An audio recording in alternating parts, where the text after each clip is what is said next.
Ustaz, apakah menjelaskan tabiat orang tua dan keluarga kepada calon pasangan termasuk muka aib atau bukan? Sebatas mana yang harus dijelaskan mengenai tabiat orang tua kita tersebut? Syukron Ustaz, jazakallahu khairan. Terima kasih atas pertanyaannya. Adapun masalah pernikahan atau proses menuju pernikahan, maka aib-aib yang berkaitan dengan langgengnya dan utuhnya rumah tangga setelah menikah itu perlu disampaikan sebelum menikah sesuai hajat. Wal hajatu tuqaddar biqadariha, sebagaimana dijelaskan para ulama fikih. Hajat itu seperlunya, baik aib kita maupun aib keluarga, seperlunya yang berkaitan dengan keberlangsungan rumah tangga. Contoh, kalau misalnya kakak pertama kita atau ayah kita itu pemabuk,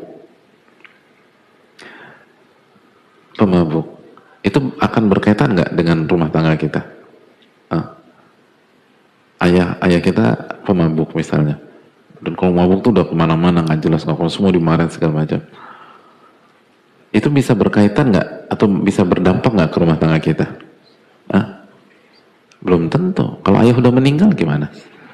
Lo beneran lo. Makanya jangan, maka nggak boleh dikasih tahu kalau ayah kita udah meninggal. Udah tutup. Bicara yang baik-baik tentang ayah kita. Karena kebiasaan buruknya itu nggak pengaruh juga ke rumah tangga kita.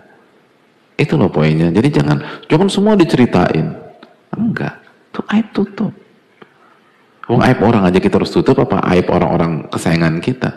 Tapi kalau ini berkaitan dengan sikap pasangan kita nantinya ketika berinteraksi, sehingga pasangan kita tahu peta, tahu bagaimana menghadapi, tahu ini, tahu itu perlu dikasih tahu sebatas keperluan dan hajat. Wal hajatu tuqaddar biqadariha, kata para fuqaha. Kebutuhan itu seperlunya saja. Kalau cuma perlu bicara satu kalimat, jangan dua kalimat. Kalau perlu bicara satu paragraf, jangan dua paragraf. Dan itu penting. Itu penting. Atau aib diri kita. Makanya kan dalam ilmu fikih, dalam bab nikah atau kitabun nikah, ada bab al-uyub fin nikah, ada aib-aib yang harus disampaikan dan perlu disampaikan pada saat proses sebelum pernikahan.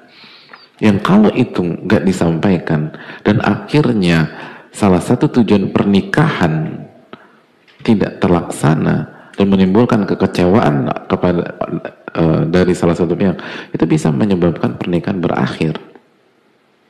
Dan itu nggak boleh zalim. Jadi harus disampaikan. Allahu ta'ala alam bisawab, ini bisa disampaikan.